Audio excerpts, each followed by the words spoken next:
Okay, good afternoon అండి. This is Ramya. Previous classes నుంచి మనం డిస్కస్ చేసుకుంటున్నాం. ఏం డిస్కస్ చేసుకుంటున్నామండి? జిఎస్టీ గురించి డిస్కస్ చేసుకుంటున్నాం. అంటే జిఎస్టీ అంటే సబ్జెక్ట్ అండి. థర్డ్ బీకామ్ జనరల్ వాళ్ళకి ఈ యొక్క జిఎస్టీ అనేది ఉంటుందండి ఫిఫ్త్ సెమిస్టర్లో. అంటే ఫైనల్ బీకామ్ స్టూడెంట్స్కి ఈ యొక్క జిఎస్టీ అనే సబ్జెక్ట్ అనేది ఉంటుంది ఫిఫ్త్ సెమిస్టర్లో. గూడ్స్ అండ్ సర్వీస్ ట్యాక్స్ అనమాట. ఫస్ట్ ప్రీవియస్ ఇంట్రడక్షన్ క్లాస్ అనేది నేను మీకు ఇవ్వడం జరిగింది. ఇంట్రడక్షన్ క్లాస్లో మీకు ట్యాక్స్ స్ట్రక్చర్ అంటే ఏంటంటే చెప్పాను.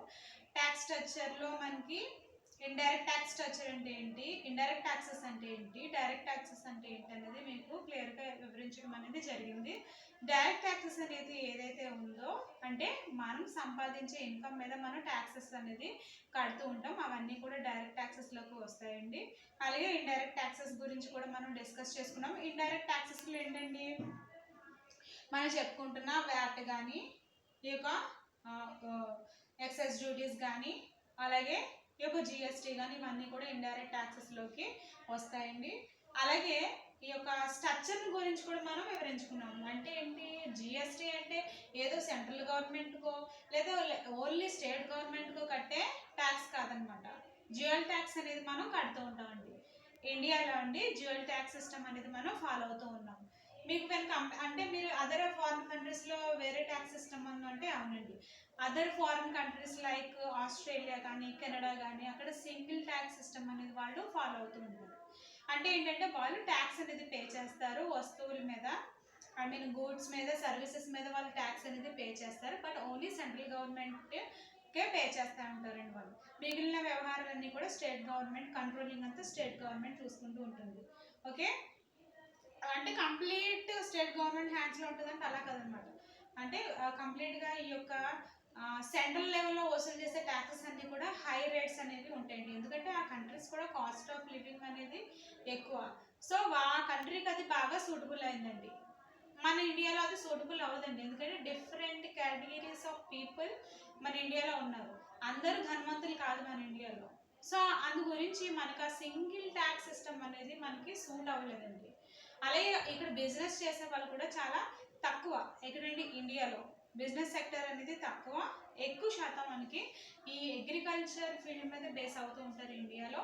And different class of peoples ఉంటారు కాబట్టి, అంటే చిన్న తరహా పరిశ్రమలు ఉంటాయి, అలాగే మధ్య తరహా పరిశ్రమలు ఉంటాయి, మీడియం స్కేల్ ఇండస్ట్రీస్ ఉంటాయి, స్మాల్ స్కేల్ ఇండస్ట్రీస్ ఉంటాయి, లార్జ్ స్కేల్ ఇండస్ట్రీస్ ఉంటాయి.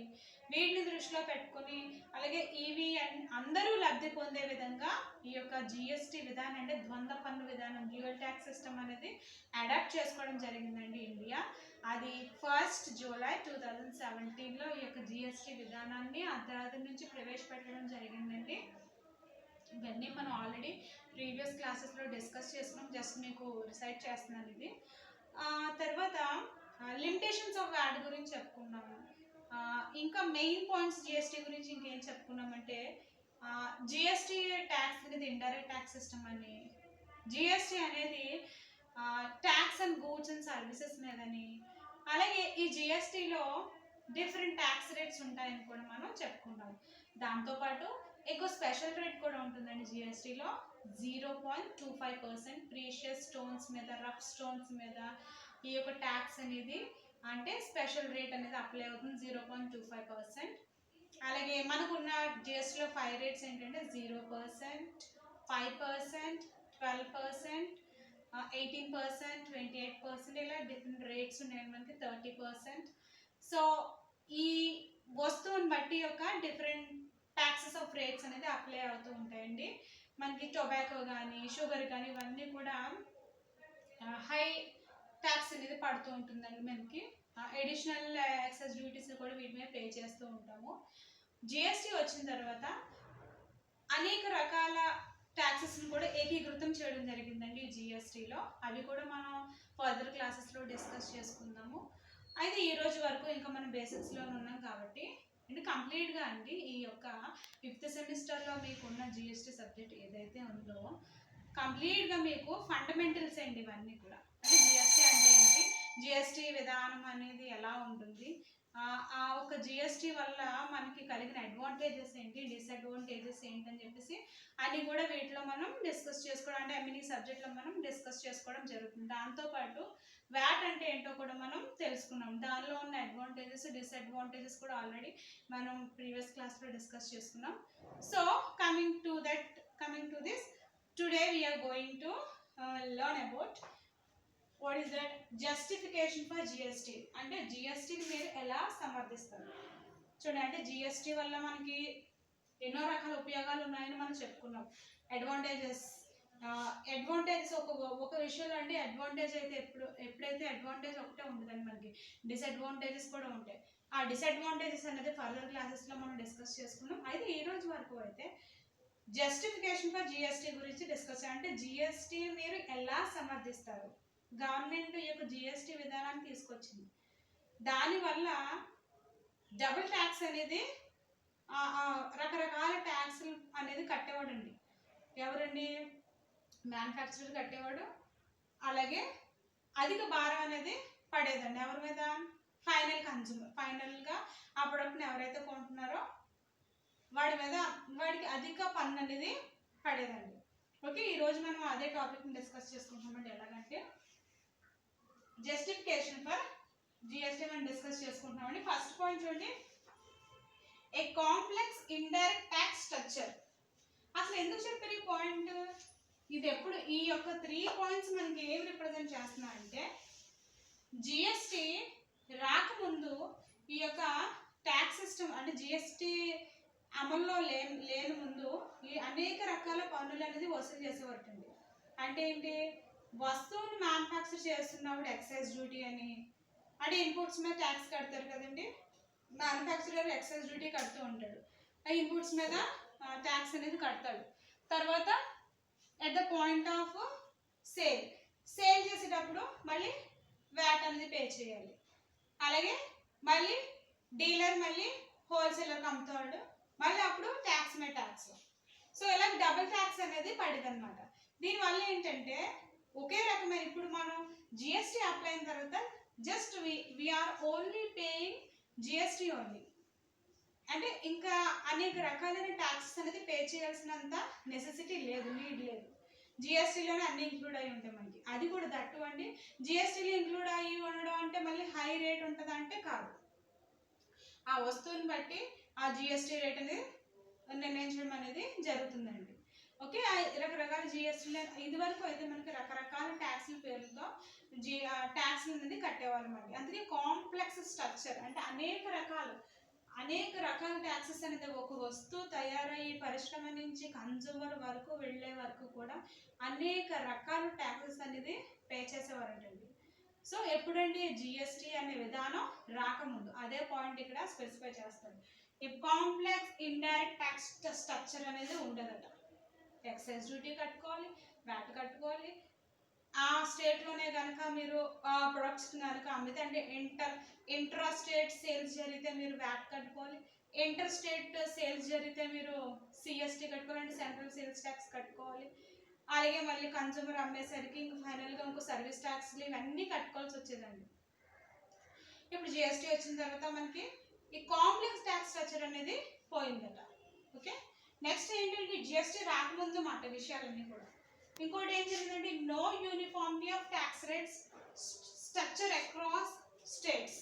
ఎస్, జిఎస్టీ రాకముందు ఏంటంటే యూనిఫార్మిటీ ఉండదు కదంటే, ట్యాక్స్ రేట్స్ అనేది ఒక యూనిఫార్మిటీ ఉండకపోవడం, ఒక్కో స్టేట్లో ఒక్కో రకమైన ట్యాక్స్ అనేది వసూలు చేసేవారంట, ఒక్కో స్టేట్లో ఒక్కో రకంగా. ఇప్పుడు అలా కాదండి, అన్నిటికీ యూనిఫామ్ ట్యాక్స్ రేట్స్ అనేది ఫిక్స్ చేయడం జరిగింది. 5 రేట్స్ అని చెప్పిన 0.25% స్పెషల్ రేట్, 5%, 10%, 18%, 28% ఇలా యూనిఫామ్ రేట్స్ అనేది మనకి జిఎస్టీ అని ప్రవేశపెట్టడం తర్వాత వచ్చాయండి. అంతకుముందు ఏంటంటే ఒక్కో స్టేట్లో ఒక్కో విధమైన ట్యాక్స్ అనేది ఉండదండి, యూనిఫామిటీ ఉండదు కాదంట. ఓకే, తర్వాత cascading of taxes, no credit అనేది ఉండేది కాదు. మ్యానుఫ్యాక్చరర్కి క్రెడిట్ ఫెసిలిటీ అనేది ఉండేది కాదు. క్యాస్కేడింగ్ సిస్టమ్ అనేది ఉండదు, అంటే ట్యాక్స్ మీద ట్యాక్స్ అనేది పడుతుండేది. ఇన్పుట్ ట్యాక్స్ క్రెడిట్ అనేది ఫైల్ చేసుకోవాల్సింది. ఇవన్నీ కూడా అండి అధిక ప్రాబ్లమ్స్ అనేది ఎక్కువగా ఉంటాయి అన్నమాట. ఓకే, అలాగే ఇవన్నీ కూడా మనకి జిఎస్టీ రాకముందు అనమాట. ఎప్పుడైతే మనకి జిఎస్టీ అనేది వచ్చిందో మనకి ప్రాబ్లమ్స్ అన్నీ అరైజ్ అయ్యాయి. ఓకే, ఈ ప్రాబ్లమ్స్ అన్నీ పోయాయి. మనకి జిఎస్టీ ఎప్పుడైతే వచ్చిందో తర్వాత జిఎస్టీకి supply of goods and services easy. ఎప్పుడైతే మనకి జిఎస్టీ అనే పన్ను విధానం వచ్చిందో supply of goods and services easy అయిందండి. ఎందుకు ఈజీ అయిందంటే కాంప్లెక్స్ ట్యాక్స్ స్ట్రక్చర్ అనేది పోయింది.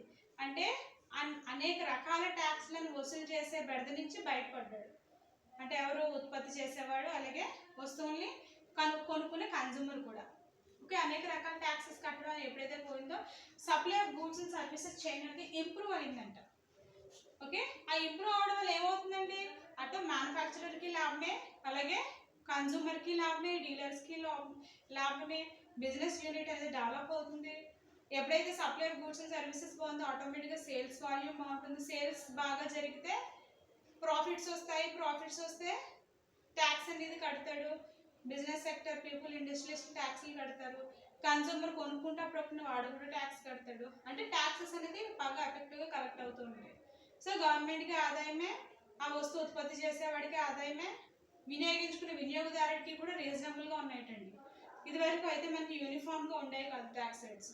బట్ ఇక్కడ జిఎస్టీ వచ్చిన తర్వాత ట్యాక్స్ రేట్స్లో ఒక యూనిఫామిటీ అనేది ఏర్పడడం వల్ల మధ్యతరగతి వాడు లేనివాడు కూడా వస్తువులు కొనుక్కోగలిగేంత కెపాసిటీ అనేది వచ్చిందంట. దానివల్ల supply of goods and services chain అనేది ఇంప్రూవ్ అయిందట.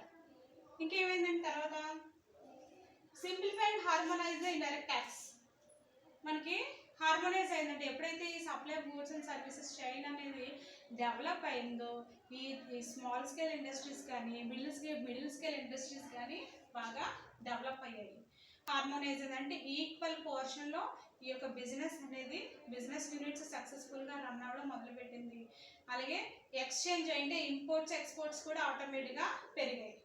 ఓకే, నెక్స్ట్ ఏమైందంటే మోర్ కాంపిటేటివ్నెస్ అనేది పెరిగిందండి. అంటే వస్తువుకి డిమాండ్ పెరిగింది, అలాగే ఇండస్ట్రీకి మంచి డిమాండ్ పెరిగింది. ఎప్పుడైతే వస్తువుల ధరలు పెరిగాయో ఆటోమేటిక్గా కన్జ్యూమర్ కొనడానికి ముందుకు వస్తూ ఉంటాడు. అదేవిధంగా కన్జ్యూమర్ ఎప్పుడైతే కొంటాడో సేల్స్ వాల్యూమ్ ఇంక్రీజ్ అవుతుంది. మ్యానుఫ్యాక్చరర్కి కూడా లాభం వస్తుంది. అతను కూడా మ్యానుఫ్యాక్చర్ చేయడానికి ఇంట్రెస్ట్ చూపిస్తాడు. ఇదివరకు ఇంట్రెస్ట్ చూపించేవాడండి. తయారు చేసిన దానికంటే ఎక్కువ ట్యాక్స్లు కట్టుకునే భారం ఉండేది కాబట్టి అతను భయపడేవాడు. ఇండస్ట్రియలిస్ట్ అంటే మ్యానుఫ్యాక్చరర్స్ ఈ బాధతో భయపడేవాడు. అలాగే వాడు ఏం చేసేవాడు, డీలర్ నుంచి వసూలు చేసేవాడు. డీలర్ హోల్సేలర్ నుంచి రీటైలర్. ఫైనల్గా ఈ ట్యాక్స్ అంతా కూడా కన్జ్యూమర్ మీద పడింది, ట్యాక్స్ భారం అంతా కూడా.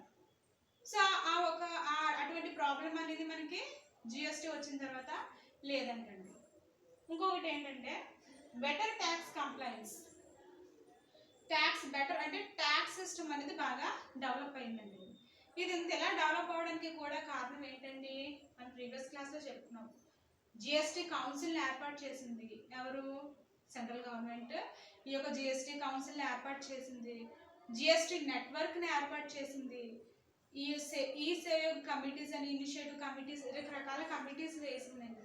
దేనికోసం అంటే ఈ ట్యాక్స్ పేయర్స్ ఈ ఎస్ఎస్సికి ఒక అవగాహన అనేది కల్పించాలి. ట్యాక్స్ అంటే ఏంటి, అసలు జిఎస్టీ అంటే ఏంటి, అది ఏ విధంగా అప్లై అవుతుంది, వినియోగదారుడు ఏ విధంగా ట్యాక్స్ కట్టాలి, ఒక్కో వస్తువు మీద ఏ విధంగా ట్యాక్స్ కడుతున్నారు అని ఈ రకాల సంబంధించిన విషయాలన్నింటినీ కూడా ఒక అవగాహన కల్పించే కొన్ని రకాల కమిటీస్ని కూడా వేయడం జరిగింది.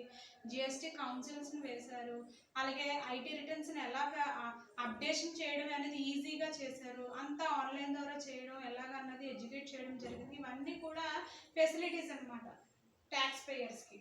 ఇలాంటి ఫెసిలిటీస్ అన్నీ కూడా జిఎస్టీ కౌన్సిల్ ద్వారా చేయడం జరిగింది. జిఎస్టీ నెట్వర్క్ ద్వారా ఎనీ టైం అతను ఆన్లైన్ ద్వారా ఐటీ రిటర్న్స్ని ఫైల్ చేసే ఛాన్స్ ఉంది.